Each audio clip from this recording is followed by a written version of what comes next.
what they were sent me to talk about was the lapel cameras. Mm-hmm. So why are you looking at, why are you in the state possibly looking at getting lapel cameras for state police officers? We've researched lapel cameras more formally since 2012. I have a research and development group, and we looked at the body cameras, lapel cameras, because we believed at the time that we needed something to bridge the gap when our officers had distance between their unit and where they were at. In other words, if they went into a home. So we looked at the cameras, and we looked at 6 different models. We're actually looking at a 7th now. It's taken us a while to make a decision for a couple reasons. Now, what kind of advantage does this give you with the lapel cameras being away from the car? Right now, we have a lot of money and technology tied up in a system that provides digital recordings in our units, our police cars, which probably 75 to 80% of the time works for what we need it to work for. However, that's affixed to a vehicle, so you have basically 3 different camera angles for the most part, behind you, in front of you, and inside the back seat. So the lapel camera theoretically gives us a better opportunity to record information away from the car when the officers leave the car, for instance, like I said, I went into a residence. Now, with New Mexico's issues, with officer-involved shootings on the increase recently, and primarily with APD, do you feel like these cameras necessarily give the public a peace of mind when it comes to shootings, or does it feel it opens up for extra scrutiny? Well, it depends on how it's used. Just as much as law enforcement has a duty to report accurately, so does the media. So what a lot of times I've seen out there is the media will take that lapel cam or that footage and condense 40 minutes into 30 seconds. And that's irresponsible when it's done without properly following the story. And many news stations do that, and many don't. The reality is, what we're talking about here is policing isn't what it was 20 years ago when I came on. The most important tool you had as a police officer wasn't your gun, wasn't your car, certainly wasn't video cameras, because we didn't have them back then. It was your word, it was your integrity, and that's what mattered. And officers then knew that if you lost that, defense attorneys would pick you apart, prosecutors wouldn't want to prosecute your cases, judges would throw you out of the courtroom, and you would lose your job, and rightly so. So I believe because a small percentage in my profession as a whole, maybe 1%, of officers ruin that. So now we fast forward to 2014, where the reality is if it's not on video, then you're going to lose the case for the most part. You're presumed guilty as an officer when you're not. And that's hard to get over as a chief. When does it end? Do we go to live streaming video where everything is sent out to the public immediately, and go to a system where the people end up voting on what we do? It's ridiculous. But I understand the need and the desire to see exactly what we're seeing. And quite frankly, I don't think some members of the public can handle it. It's a very brutal, tough job. It is. And our officers, my officers, and officers all over the state and the country have to make decisions in seconds. And then we pick that apart. I say we, as administrators, and the public, and it gets quarterbacked to no end. And some of that's good. If you can learn from it, take away. It also keeps the officers on that maybe scrutinized. It allows for that oversight, and I understand that. That's important. Because just as much as those lapel cameras or video cameras protect the public from bad officers, it protects the officers from malicious, and the departments from malicious or untrue allegations. We've used it both ways.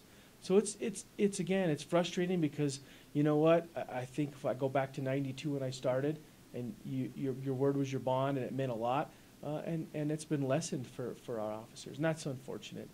But I know we need to move ahead, and we need to look at those technologies and find out the best way to use them to enhance what we do. So. Now, on the subject of investigations, do you feel these lapel cameras will not only, help with trying to get the public to understand kind of what the job is, but will it help you in investigations? Say, there's an officer-involved shooting with state police, will this kind of help with that investigation? Well, certainly it will. We definitely use it as a tool. The problem is when we're unable to get the exact angle and we're able to get the exact footage because the camera wasn't working or wasn't set up quite the same way. Immediately, it's speculated that there's some type of inappropriate response by a police agency, which is not the truth. With the state police, and I can speak for my agency, our officers are used to being videotaped, quite frankly. We've been doing it for years. We've just completed a transition from VHS to digital in all of our cars.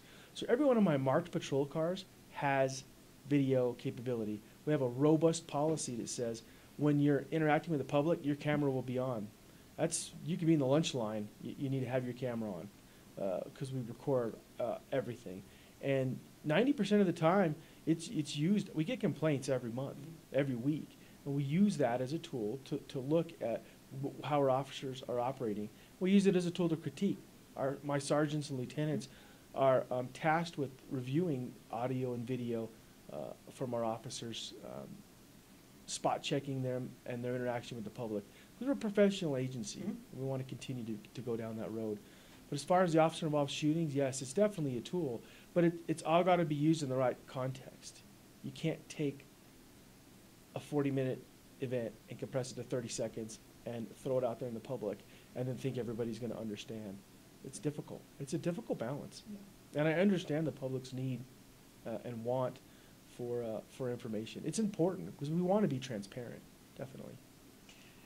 And you say you have policy and procedure in place about Sure. cameras in the vehicle. Will this transition over to those body cameras, or will we have a new set of policies if these cameras are chosen? If we decide to go with the lapel cameras or body cameras, we'll enhance the policy that we already have to cover that. I just my mind hasn't been made up as far as that's the exact technology we need to employ. And there's a financial price tag that goes along with it, probably in excess of $100,000. But we're a progressive agency. I just sent out one of our majors out of state to a technology summit. We're always looking at ways to enhance how we can better serve the public. And if that's the wave of the future, which it seems to be, we'll certainly do our best to comply and provide the best adequate coverage for the officers out there and the public. Now, I know you may have touched on this briefly, but what are some of the factors that will determine whether or not you decide to get these cameras? Well, first off, we've got to make sure that we have a camera that works and meets our needs. There's absolutely no benefit of investing in a system that's inadequate, that when we do get video, you can't even understand it. You can't watch it, you can't follow it, it moves around too much. So we're trying to find the best system that we can afford at the state level. So of course we're looking at the way that the system works. We're looking at how it enhances what we do. We're looking at cost.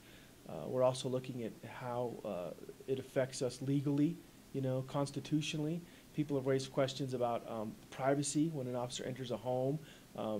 Can we be running live, video? I think we can, but those are some things to consider.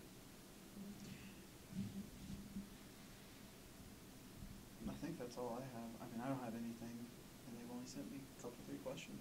Okay. I wanted to make sure you glanced at your phone for some questions. Yeah. Oh, alright. Yeah. And